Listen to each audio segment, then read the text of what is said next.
Erev Tov, everyone. Erev Tov.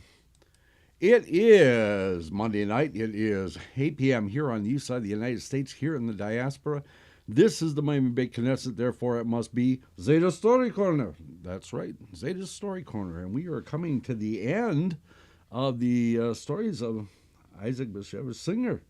That's true. Yeah, it's good stories. Yeah, they were excellent stories. And I thought it would actually take us a little longer to get through there, but there you are. We have come to the end of it. Actually, we'll come to the end of it this evening, and then we will start a new book next time we're together.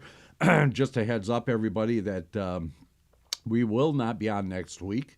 Getting ready for Pesach? Yeah, we will be getting ready for Pesach, late as usual. Yeah, of course, late as usual, to get everything ready for Pesach. So just so you know, there will not be shows next week.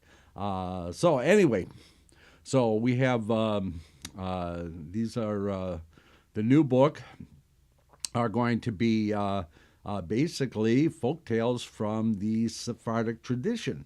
So should be very interesting indeed. So hope you will come back with us after next week, and we will start the new book. So anyway, you're off last week.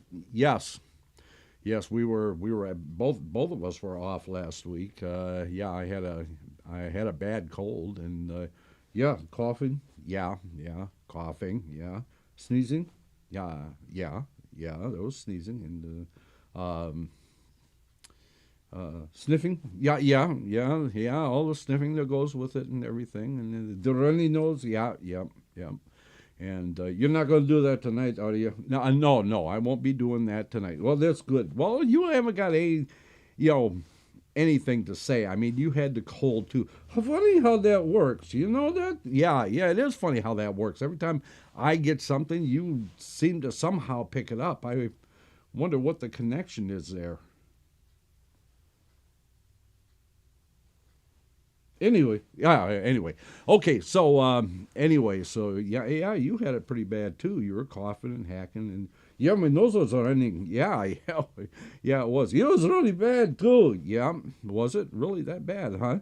Yeah, I actually had to comb out the front of my lip, from all the snot. Oh, really? Did you really have to say that? I say that for the little boys. They like gross things. Yeah, we know that. Okay, so why don't we just get on with the stories and forget about the runny noses and stuff. Yeah, let's do that. Okay, so let me put you on your camera. It's there somewhere. Yeah, I know it's there somewhere. I'm just having a hard time hitting the button.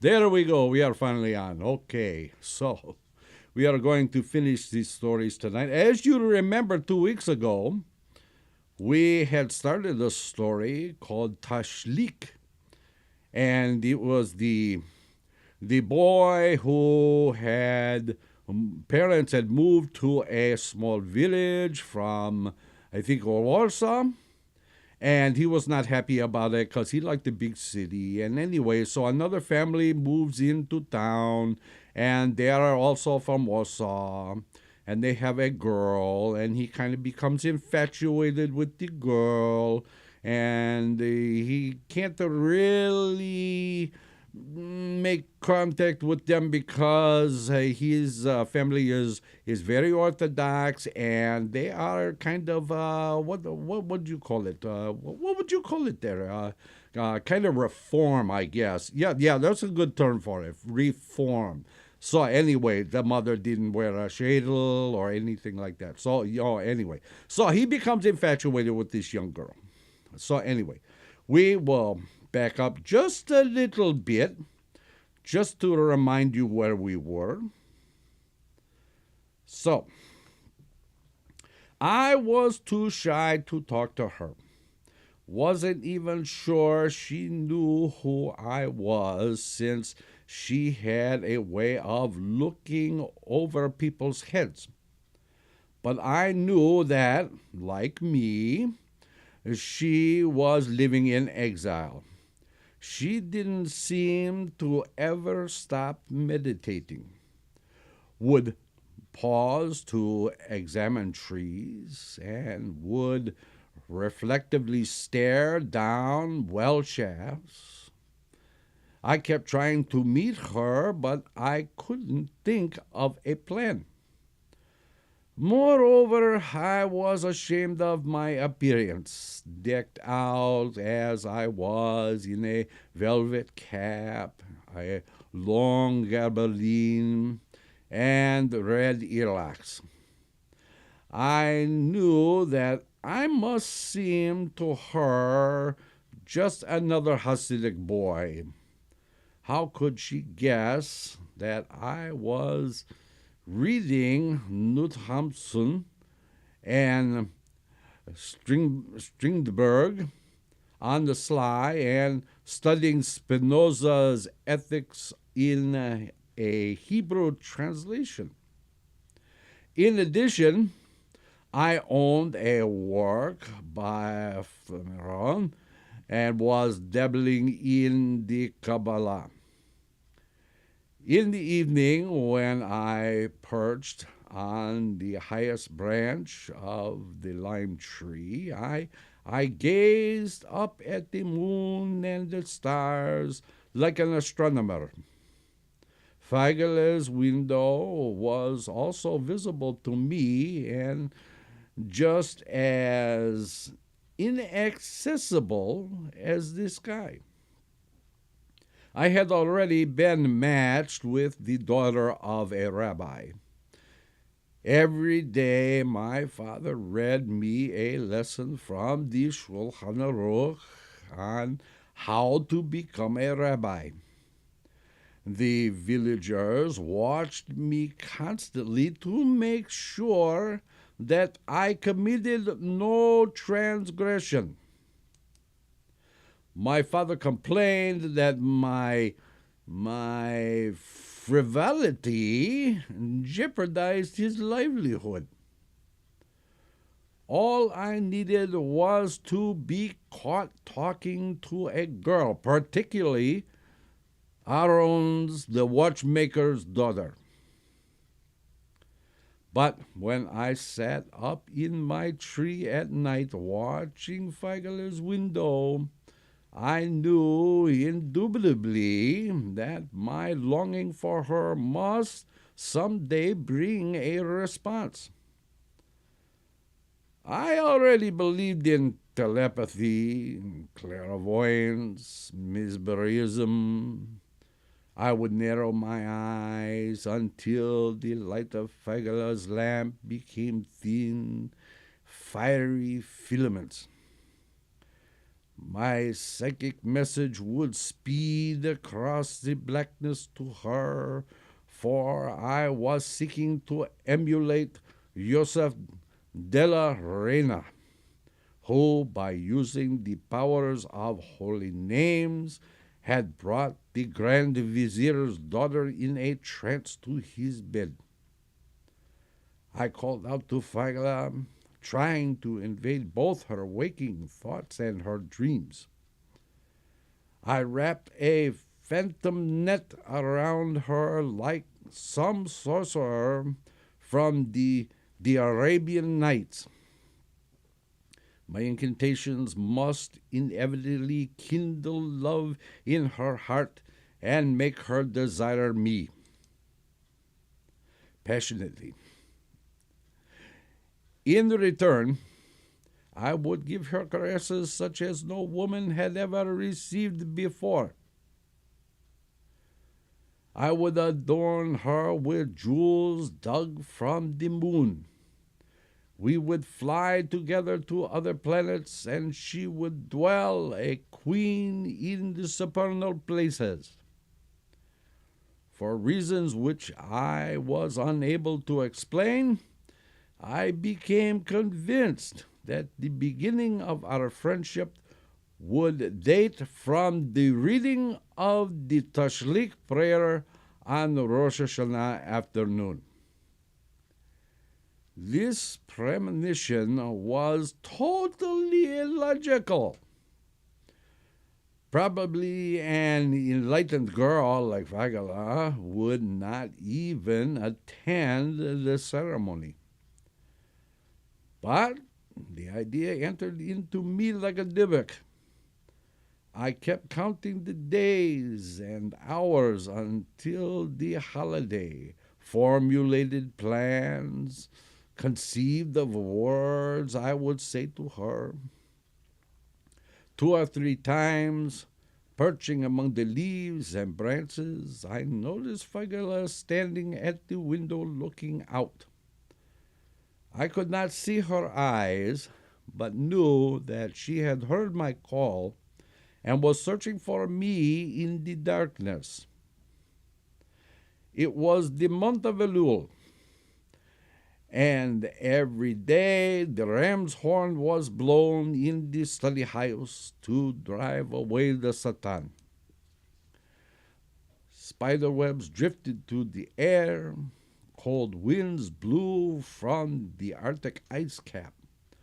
So bright was the moon that night and day were nearly indistinguishable.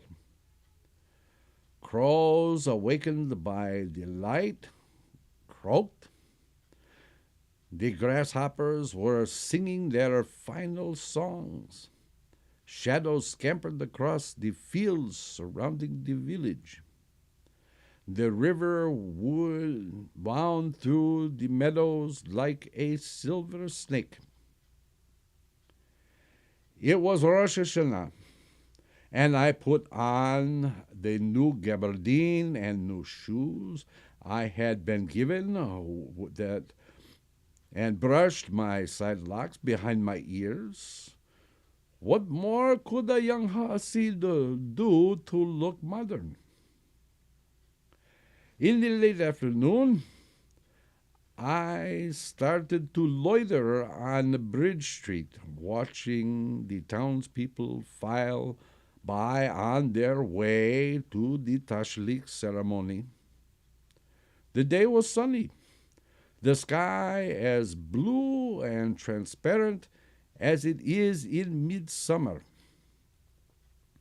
Cool breezes mingled with the warmth exuded by the earth. First came the Chassidim, marching together as a group, all dressed in fur hats and satin coats. They hurried along as if they were rushing from their womenfolk and temptation. I had been raised among these people, but now I found their disheveled beards and ill-fitting clothes and their insensate clannishness odd. They ran from the evil one like a sheep from a wolf. After the Hasidim came the ordinary Jews, and after them the women and girls. Most of the older women wore caps and gowns which dated from the time of King Sobieski. They had tiaras and bonnets with ribbons on their heads. Their jewelry consisted of gold head chains, long earrings so weighty that they almost tore the lobes of their ears, and brooches inherited from grandmothers and great-grandmothers that vibrated as the woman walked. My mother had on a gold silk dress and a pearline decorated with rhinestones. But the younger woman had studied the fashion magazines, which always showed up in the village a year or two after they had been issued, and were dressed in what they considered to be the latest style. Some of them wore narrow skirts that scarcely covered their knees and even bobbed their hair. The ladies' tailors stood to one side, commenting on the dresses of the women. They contrasted their handiwork with that of their competitors and ridiculed not only the others' designs, but the clients who wore them. I kept looking in vain for Figala. My sorcery had failed. I walked with downcast eyes among the stragglers. Some of the townspeople stood on the wooden bridge, reciting the Tashlik. Others lined the river banks. Young women took out their handkerchiefs and shook out their sins. Boys playfully emptied their pockets to be sure no transgressions remained.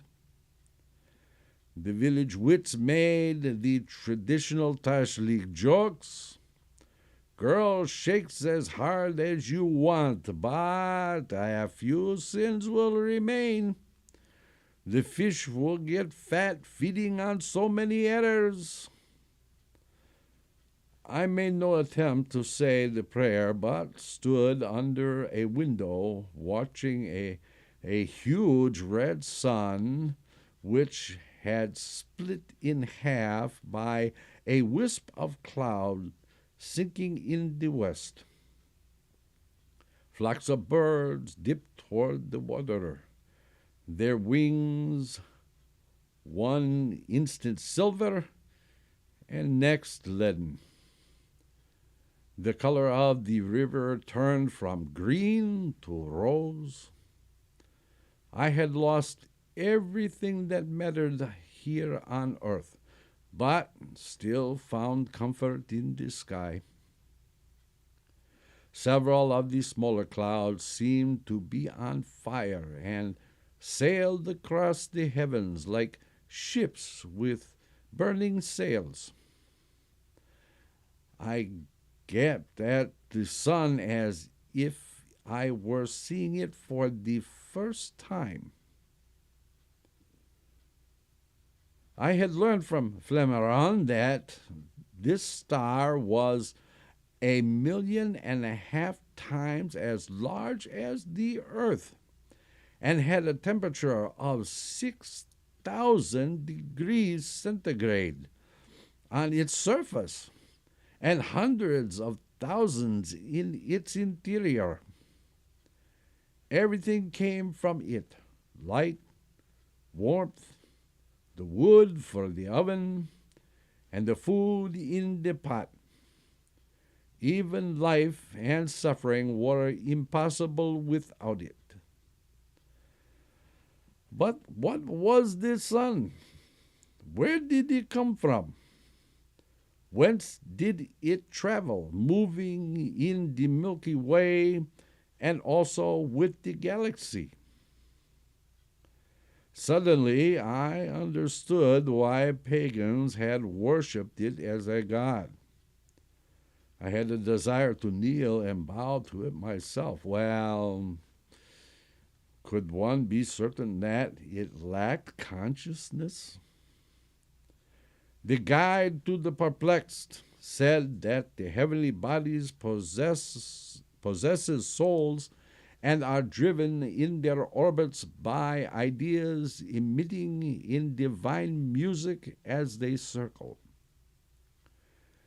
The music of the spheres now seemed to mingle with the twitter of birds, the sounds of coursing river, and the murmur of praying multitude. Then a greenish-blue shimmer appeared on the horizon. The first star, a brilliant miniature sun. I knew that it had taken years for the rays from that fixed star to reach my eyes. But what were rays? I was seized by a sort of cosmic yearning. I wanted to cease existing and return to my source, to be one again, a part of the universe. I muttered a prayer to the sun. Gather me to you. I am weary of being myself. Suddenly I felt a tug at my sleeve. I turned and trembled. Figula stood next to me. So great was my amazement that I forgot to marvel. She wore a black suit, a black beret, and a white collar. Her face, lit by the setting sun, shone with a Rosh Hashanah purity. "Excuse me," she said, "can you locate the tashlik for me? I can't seem to find the place." Her smile seemed to be saying, well, this was the best pretext available. In her gaze, there were both pride and humility. I, like Yosef della Reina, had summoned my beloved from the Grand Vizier's palace. She held in her hand a prayer book which had covers stamped in gold. I took one cover of the book and she grasped the other. I started to turn the pages. On one side of the page was Hebrew and on the other Polish. I kept turning leaves, but I couldn't find the prayer either.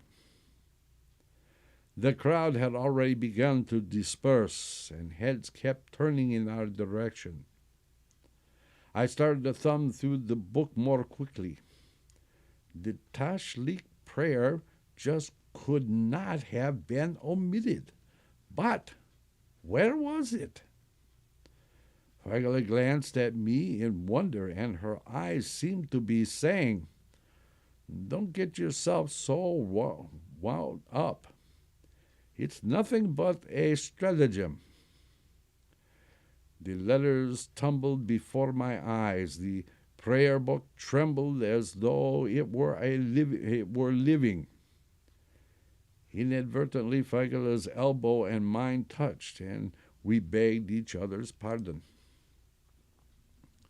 The prayer seemed to have flown from the book, but I knew that it was there and that my eyes had been bewitched. I was just about to give up looking when I saw the word Tashlik printed in big, bold letters. "Here it is," I cried, and my heart seemed to stop. "What? Thank you. I haven't recited the Tashlik myself," I said. "Well, suppose we say it together. Can you read Hebrew script?" "Of course." "This prayer symbolizes the casting of one's sins into the ocean." "Naturally." We stood muttering the prayer together as the crowd slowly moved off. Boys threw mocking glances at us. Women scowled. Girls winked. I knew that this encounter was going to get me in a great deal of trouble at home. But for the moment, I reveled in my triumph, a sorcerer whose charms and incantations had worked. The look of religious devotion on Figula's face made her appear even gentler. The sun had already disappeared behind the trees, and in the distance the forest looked blue and like mountains. Suddenly I felt that I had experienced this moment before. Had it been in a dream or in a former life? The air was alive with sound, the croaking of birds, the buzzing of insects, the ringing as if from bells. The frogs began their evening conversation. A herd of cows passed nearby, their hooves pounding on the ground. It was a miracle that the animals did not drive us into the river. No longer did the book tremble in our hands. I heard Fagela murmur, "The Lord looketh from heaven, he beholdeth all the sons of men. He fashioned all their hearts alike. He considereth all their works." And that is the end of the story, and the end of the stories in the book. But we are going to take a break, and when we return, we have a couple more stories to tell you. So, everybody, please stay tuned. Let's all go to the lobby. Let's all go to the lobby. Let's all go to the lobby to get ourselves a treat. Delicious things to eat.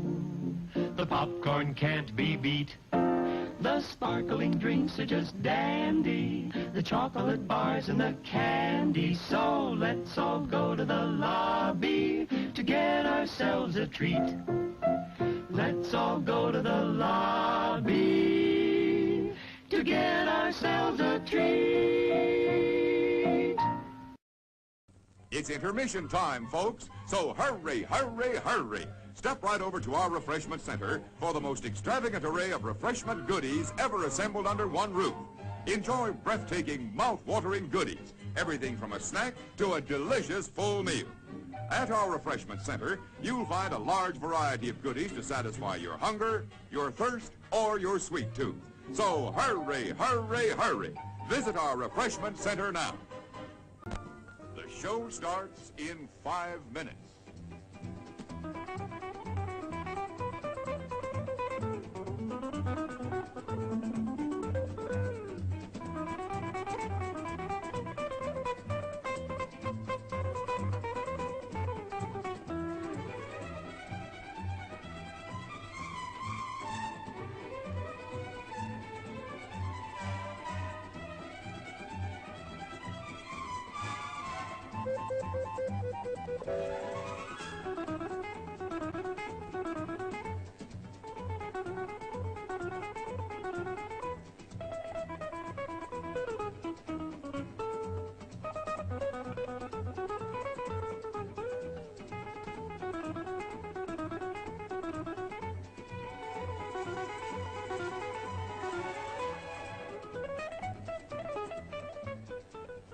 The show starts in 4 minutes.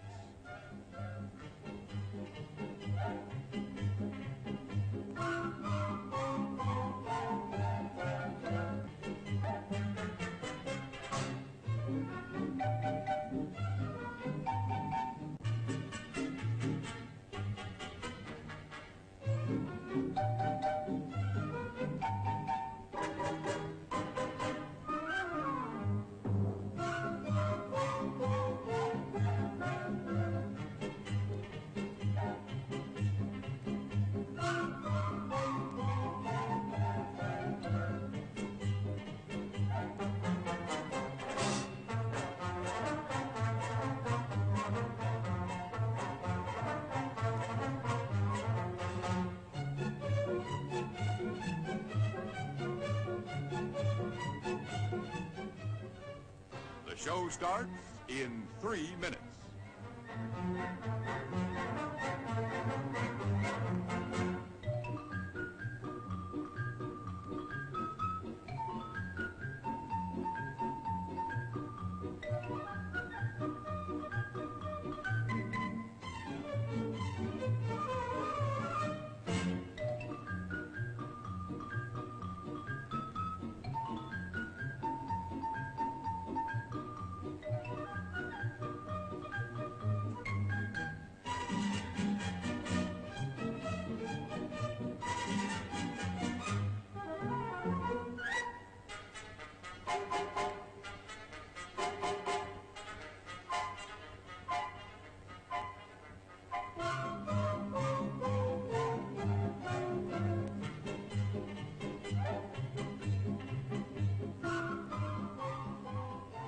show starts in 2 minutes.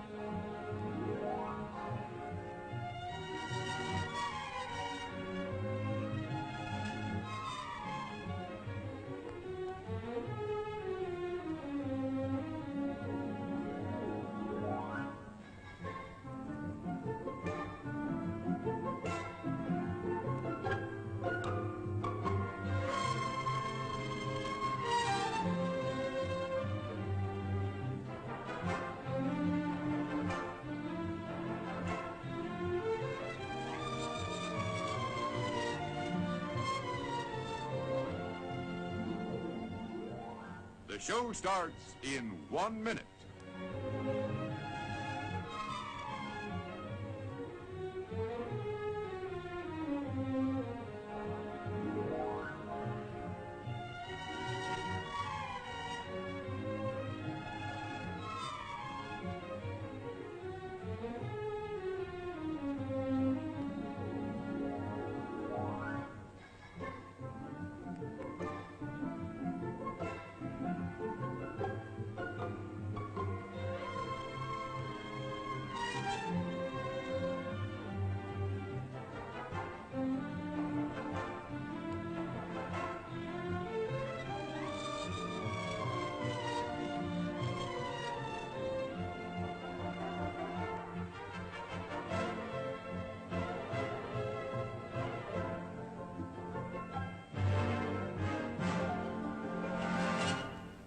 And now, on with the show.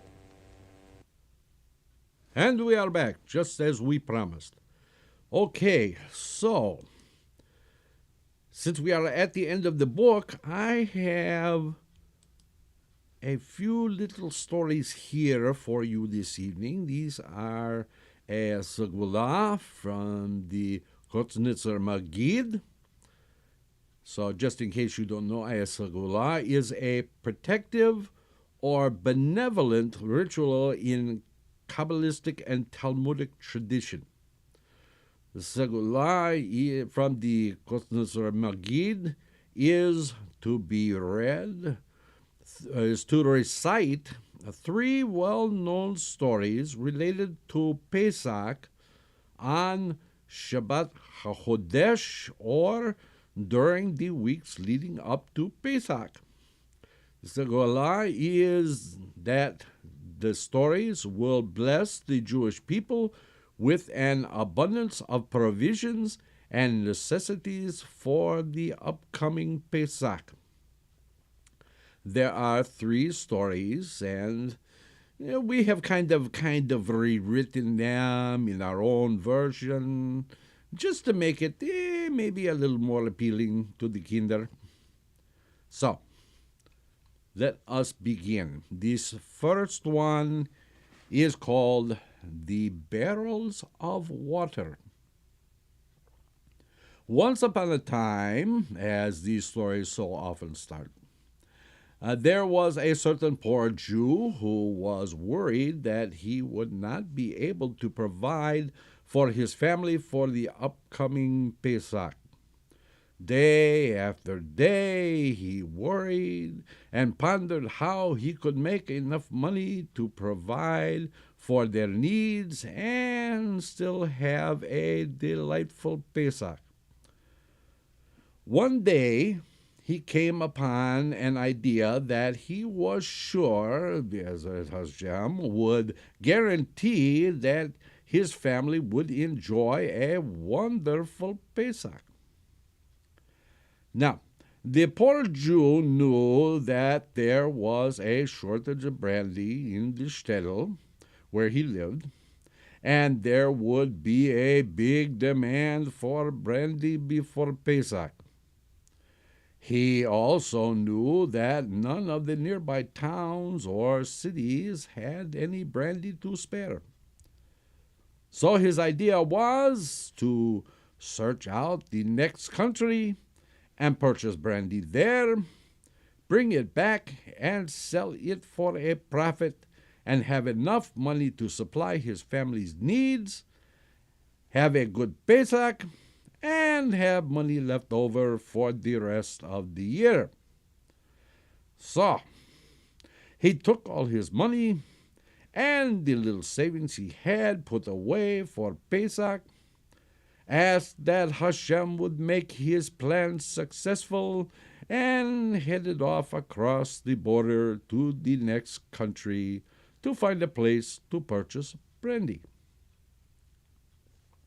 He hitched up his horse and his wagon, kissed his wife and children, blessed them, and left his family, shtetl, and country behind. The poor Jew traveled the strange country from city to city looking for a place to purchase brandy. But the brandy shortage appeared to affect more than just his local area. Still, he knew his plan would succeed if he had faith and kept confident.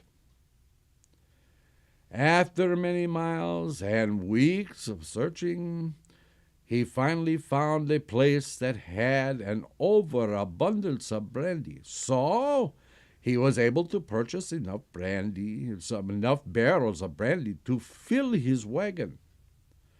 The poor Jew was overjoyed and thanked Hashem for the great blessing and proceeded back to his own country, shtetl, and finally home. However, when he reached the border between the two countries, he was told that he did not have the proper licenses to bring the brandy out of one country and into the other. He was ordered to leave the wagon there at the border until he could present the proper documents. Sorrowfully and downhearted, he got on his horse and crossed the border back to his own country. He stopped by the side of the road to water his horse and say the mincha prayers. As he prayed, he poured out his heart to Hashem, asking for parnasa and a way to make his plans successful. As he finished, an idea came to him. He remembered that he was not too far from the house of Rabbi Reb Melech. He quickly got on his horse and traveled to the Rebbe's house. When he arrived, the poor Jew poured out his heart to the Rebbe. The Rebbe, Reb Melech, told him to return immediately to the border and tell the officials that the barrels contained only water. And if they doubted, they only needed to taste the contents of the barrel. He did as the Rebbe had instructed him, and when he told the officials to taste the contents of the barrel, to their surprise, it was only water. And the Jew had told them the truth. The official did not understand why the Jew came all the way just for barrels of water. But they returned the barrels to the Jew and set him on his way. Now, the poor Jew was even poorer. He had spent all his money, and all he had to show for it was some barrels of water. And there was certainly no shortage of water where he lived. The poor Jew returned to the Rebbe crying, "Now how will I even provide for my family and for the holiday? The barrels of brandy were my only way of earning a living, and now they are full of water."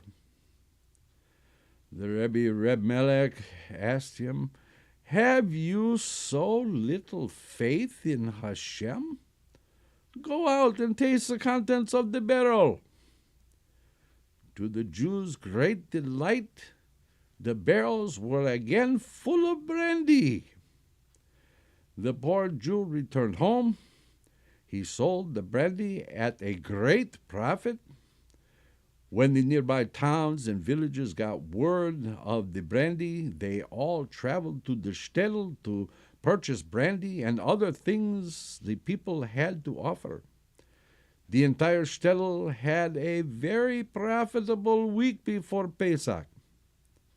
The poor Jew, now a rich Jew, invited his friends and all the poor in the shtetl to celebrate the Pesach with him and his family, and the entire shtetl celebrated Pesach in abundance. That is the first story. Okay, we forgot to mention everybody that's in the chat room. We should do that. So we have Donald and we have Reb Moshe of Tzafat in with us. Good to have a good storyteller in his own right. Maybe not as good as me, but pretty close. Okay, you should hear his stories. Maybe we have him on one time. Okay. And we have Veronica and Marshall and those watching in the background that aren't into the chat. Okay, so let us go on to the next story. This one is called The King's Ring. There once was a king who had a very precious ring that he wore constantly. One day, while the king was out hunting, he lost his ring. Or so he thought. During the hunt, the king and his entourage stopped to eat. After eating, the king went to wash his hands in the nearby stream, and the ring had slipped from his finger without his notice. One of his advisers had come to the stream after to wash his hands, and lo and behold, he saw the king's ring in the water. The adviser thought to himself, if I keep the ring, I can sell it and be a very rich man, and not have to serve the king any longer. Looking around and seeing there was no one watching, he slipped the ring into his pocket. Once the king noticed his ring was missing, he became very upset, as you can imagine. He had the entire castle searched, but the ring was nowhere to be found. So, the king announced that he would pay handsomely everyone who searched for the missing ring, and he would greatly reward the person who found and returned the ring. In the king's land, there was a poor Jew who had no money for Pesach. The poor Jew was telling his wife that he was worried that there would be no money to purchase what was needed for Pesach. The Jew's wife told her husband of the king's offer and encouraged him to volunteer for the search. So the poor Jew went to the castle and volunteered and joined in the search for the ring. Each day, all those who searched were paid handsomely, and each day the Jew took the money home to his wife, who put it away for the Pesach. With the money the Jew earned that week, his wife was able to purchase all the necessities for Pesach. The search went on into a second week. The poor Jew, being a generous man, had told his wife, "Since we have more than we need for Pesach, I will continue to search for the king's ring, and we will be able to invite many guests for our Pesach Seder this year." His wife agreed. However, she said, "But you must stop searching before the fast of the firstborn." And the Jew agreed. So they invited all their friends and neighbors for the Pesach Seder. Now, the king's advisor, the one who had found the ring in his possession all along, was a wicked anti-Semite. He loathed the idea of the poor Jew being part of the search and hated it when he had to pay the Jew at the end of each day. On the day of the fast of the firstborn, the Jew did not show up to the castle for the search. The king's advisor was curious as to why the Jew had not come to search and be paid as he had for previous weeks. So he decided to spy out the reason for the Jew's absence. It was the first night of Pesach Seder. When he arrived at the Jew's home, he peeked into the window and saw the Jew and his guest eating and drinking and not searching for the king's ring. The king's advisor saw an opportunity to throw any suspicion off himself and rid himself of the Jew at the same time. The advisor ran back to the palace. "Your Majesty, Your Majesty," he cried, "you've been fooled. The Jew who you have been paying to find your ring had your ring all along and is holding a banquet to celebrate how he has fooled you." The king could not believe it. He had always thought good of the poor Jew.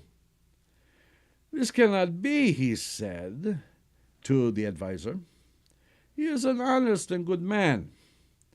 The advisor said, "I'll show you if you will follow me to the home of this Jew." And with that, the king followed the advisor to the house of the poor Jew. When they arrived, the king and the advisor peered in the window. There was the Jew at a table full of guests, eating and drinking like a king. Still, the king was still reluctant to think bad of his Jewish subject. The king told the advisor, "This Jew is probably questioning these men to see if any of them know about the whereabouts of my ring. Let's listen and see if one of them confesses, or they name the person who took the ring." As the king and the advisor listened to the Jew and his guest speaking in a language they did not understand, the Jew and his guest became serious. All at once they cried out together, "Dayenu!" The Jew would say some more words, and all the guests again would cry out, "Dayenu!" The king looked over at his advisor, and the advisor turned pale. The advisor's name was Dayenu. The king stood up in a roar, "Who stole my ring?" Just then all the guests cried out, "Dayenu!" The king commanded the royal guards to seize the advisor. The king had the home of the advisor searched, where they found the king's ring.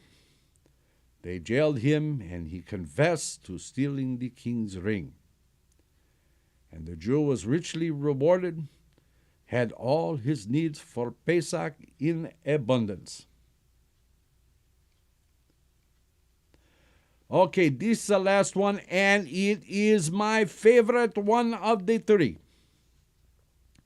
This one is called "The Poor Jew, the Poret, and the Monkey."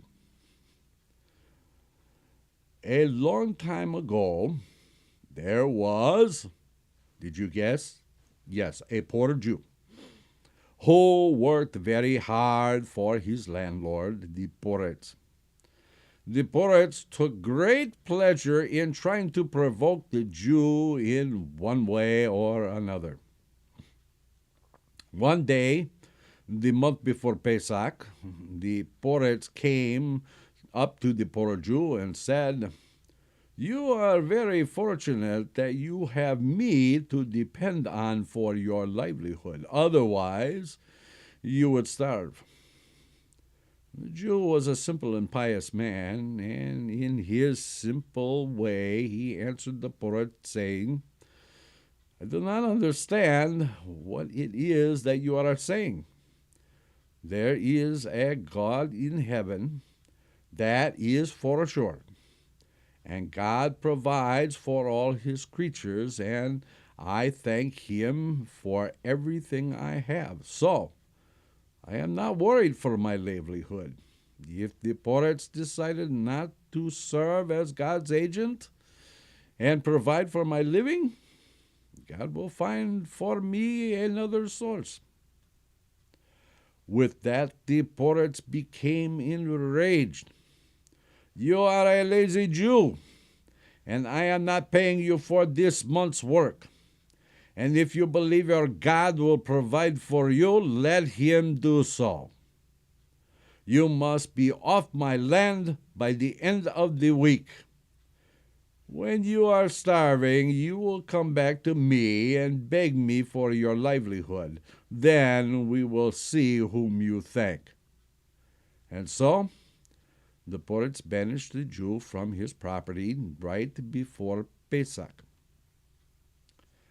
The poor Jew now had no money for all his hard work, and nothing to buy the necessity provisions for Pesach. However, he did not seem to be worried.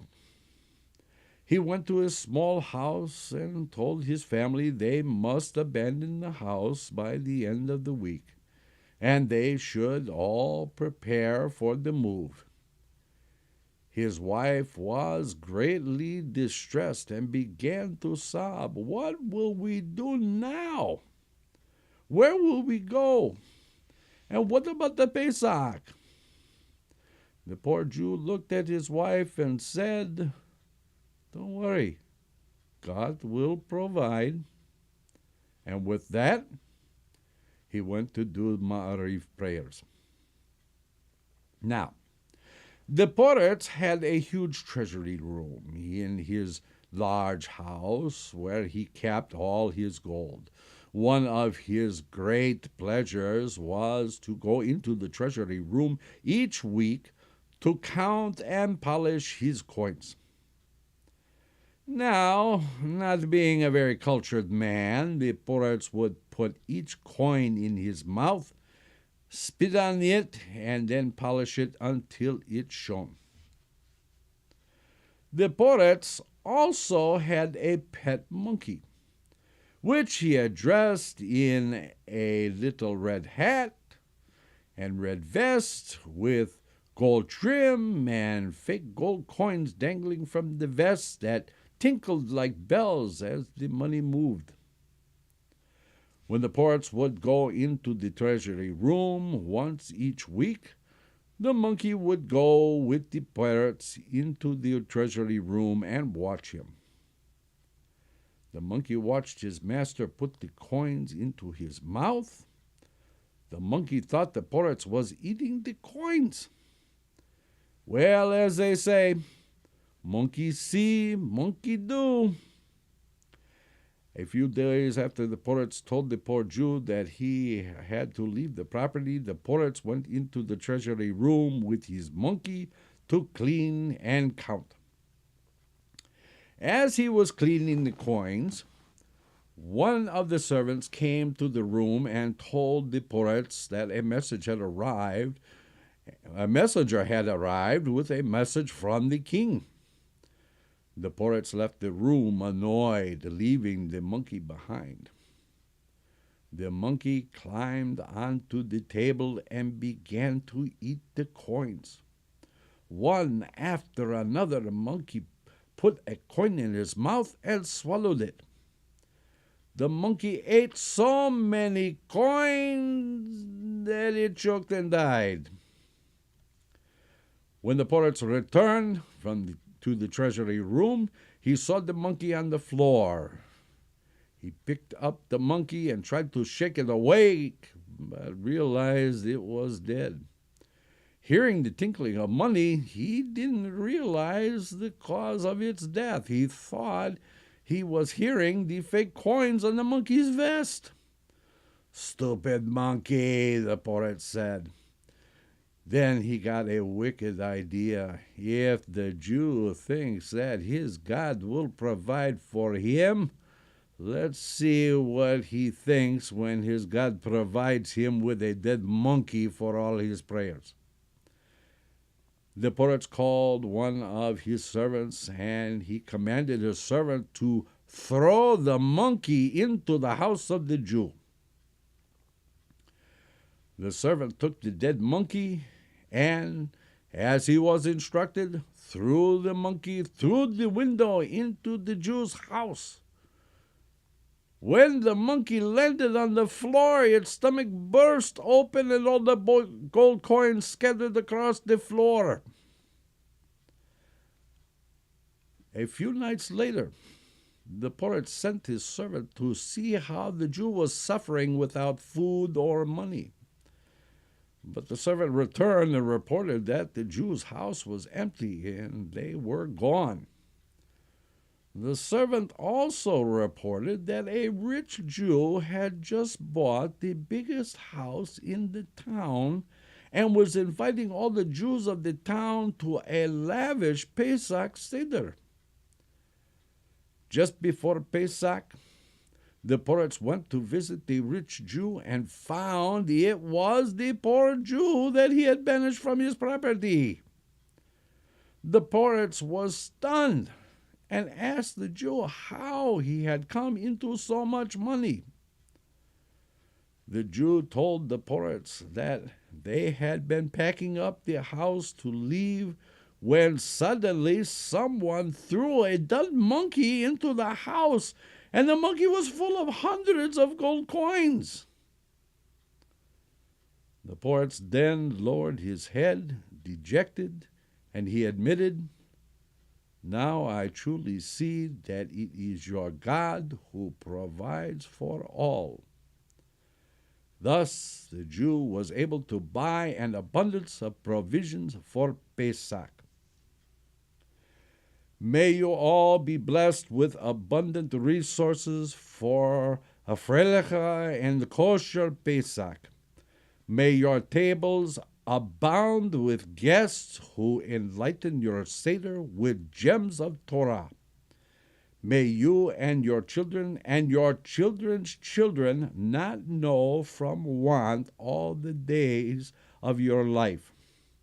May your Seder table be blessed with the visible revelation of Eliyahu Hanavi in preparation for the coming of Melech Moshiach.